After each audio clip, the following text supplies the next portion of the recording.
to turn the tide ahead of the midterm elections in November. Today, talking up his proposal to increase the minimum wage. It's one of the major policy pitches he laid out last night in the State of the Union address, part of a packed agenda aimed at rebuilding his political standing and reinvigorating the Democratic base. Let's talk about it with Karl Rove, former senior advisor and deputy chief of staff to President George W. Bush, also a Fox News contributor.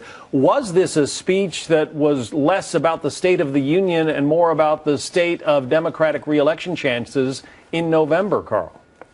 Yeah, John, I think you're right. A lot of the speech was old familiar themes. Minimum wage, unemployment benefits, immigration, climate change. This was all designed to do two things. One is to give Democrats a series of talking points about what they were supposedly trying to achieve this year, and then to be able to blame the Republicans if they didn't get what they want. There was also more in the terms of words. He tried to stiffen the spine of Democrats with Obamacare by proclaiming its great success.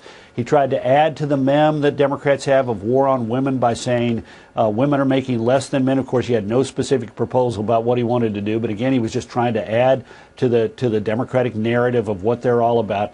The new that was in the speech was relatively small and very unimpressive and probably mostly unachievable except by executive action. But even then, like the MyRIA, which is some kind of new retirement device. The White House fact sheet says it's going to be a vehicle so people can invest in U.S. treasuries and they can have a government guarantee on the value of their retirement account. I'm not certain how the Treasury Department can do that by executive order or by fiat without the United States Congress saying, yes, we will give you the ability to give a federal guarantee for this just like we do for bank accounts. I mean, I don't know exactly how you can do that, and a lot of the new was along those lines. Yeah, there was a question about that. There was also this moment when he talked about bypassing Congress. I want to play this for you and then talk a little bit about it on the other side. But America does not stand still, and neither will I. So wherever and whenever I can take steps without legislation to expand opportunity for more American families, that's what I'm going to do. I found it kind of odd there, Karl. He's talking about bypassing Congress to put programs, or you might say laws, into place. It wouldn't be an actual law without an act of Congress, but he's talking about bypassing Congress, and Congress gives him an ovation.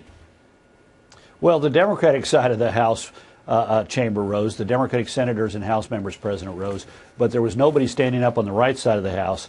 Look, I want to be precise about this. A president, regardless of party, does have executive authority. Sure. The question is, their executive orders, are they based in statute? That is to say, has the law said to the president, you have discretion to act in this instance?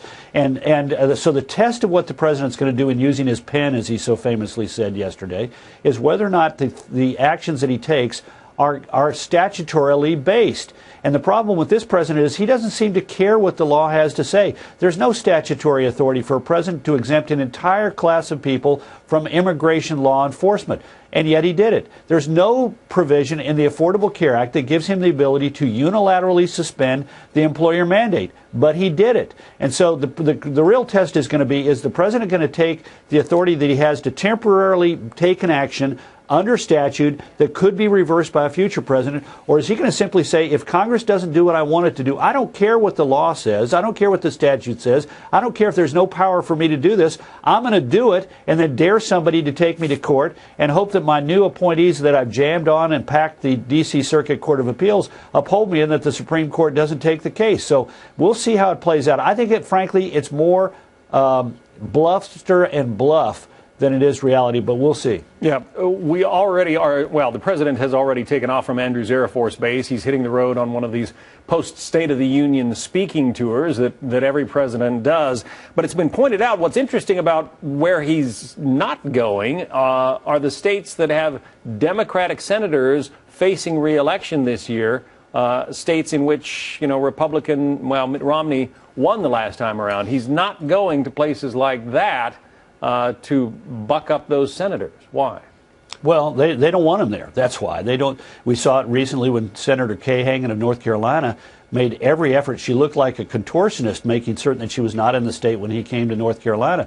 But look, the problem is not just in red states. It's also in purple states. Remember, in 2010, the Republicans picked up Senate seats in states that Barack Obama won in 2008, 2 years previously. Wisconsin, his home state of Illinois, Ohio, Pennsylvania, and Florida among them. So even, for example, he's going to go to Wisconsin. His approval numbers in Wisconsin are dreadful.